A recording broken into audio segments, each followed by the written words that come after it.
Hi hello welcome to పొలిటిన్ health.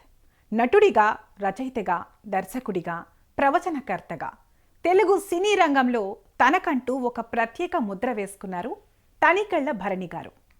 Tanikella Bharani 1954 July 14న జన్మించారు. ప్రస్తుతం ఆయన వయసు 70 ఏళ్లకు పైమాటే. కానీ ఈ వయసులో కూడా ఆయన ముఖంలో ఆ తేజస్సు, ఆ గంభీరమైన వాయిస్, ఎక్కడా తగ్గని ఆ ఉత్సాహం చూస్తే ఎవరికైనా ముచ్చటేస్తుంది. అసలు 7 పదుల వయసులోనూ భరణి గారు ఇంత యాక్టివ్గా, హెల్దీగా ఎలా ఉండగలుగుతున్నారు? ఆయన పాటిస్తున్న ఆ సీక్రెట్ డైట్ ఏంటి? ఆ లైఫ్ స్టైల్ ఏంటి?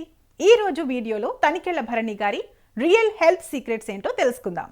తనికెళ్ల భరణి గారికి శివభక్తి ఎక్కువ. ఆయన నిరంతరం సాహిత్య వ్యాసంగంలో శ్లోకాలు, పద్యాలు రాయడంలో నిమగ్నమై ఉంటారు.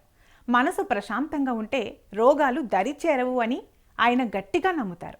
ధ్యానం, పూజ, సాహిత్య సృజన ఆయనకు మానసిక ఒత్తిడిని తగ్గించి ఆయన్ని ఎప్పుడూ ఉత్సాహంగా ఉంచేలా చేస్తాయి. తనికెళ్ల భరణి రచించి గానం చేసిన అద్భుతమైన శివతత్వ గేయం ఆటగదరా శివ రచనలో భగవంతుని సృష్టి లీలలు, జీవన సత్యాలు మరియు భక్తి తత్వాన్ని అత్యంత సులభమైన, మనసుకు హత్తుకునే శైలిలో వివరించారు. తనికెళ్ల భరణి గారు చురుగ్గా, ఆరోగ్యంగా ఉండడం వెనుక కొన్ని ముఖ్యమైన జీవన శైలి అలవాట్లు ఉన్నాయి. తనికెళ్ల భరణి గారు పూర్తిగా శాకాహారి. అతిగా తినకుండా మితాహారం తీసుకోవడానికే ప్రాధాన్యత ఇస్తారు. ఇంట్లో వండిన సాంప్రదాయ తెలుగు వంటకాలను, ముఖ్యంగా ఆకుకూరలు, కూరగాయలు ఎక్కువగా ఉండే ఆహారాన్ని ఇష్టపడతారు. బయట దొరికే జంక్ ఫుడ్కు, మసాలాలకు చాలా దూరం.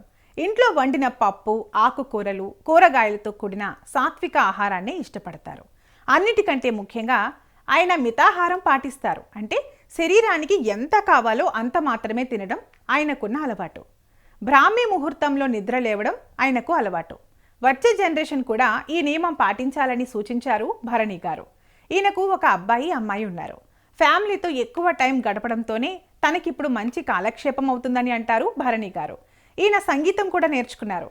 భరణి గారు తన తండ్రిని మధ్యతరగతి మహారాజు నాన్న అంటారు. భరణి గారి ఆరోగ్య రహస్యాల్లో మొదటిది, అతి ముఖ్యమైనది ఆయన తీసుకునే ఆహారం.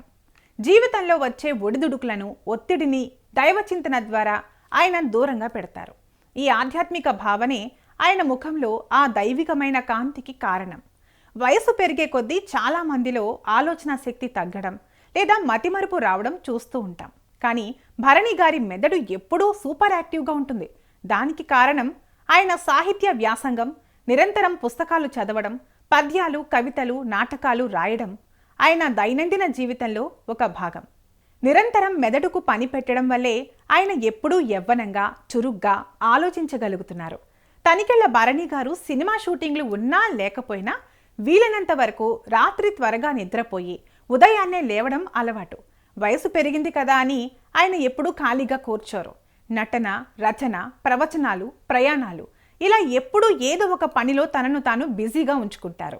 ఫైనల్గా చెప్పాలంటే మితాహారం, నిరంతర సాహిత్య వ్యాసంగం, దైవ చింతన, ఒత్తిడి లేని జీవన విధానమే తనికెళ్ల భరణి గారి ఆరోగ్య రహస్యమని చెప్పవచ్చు.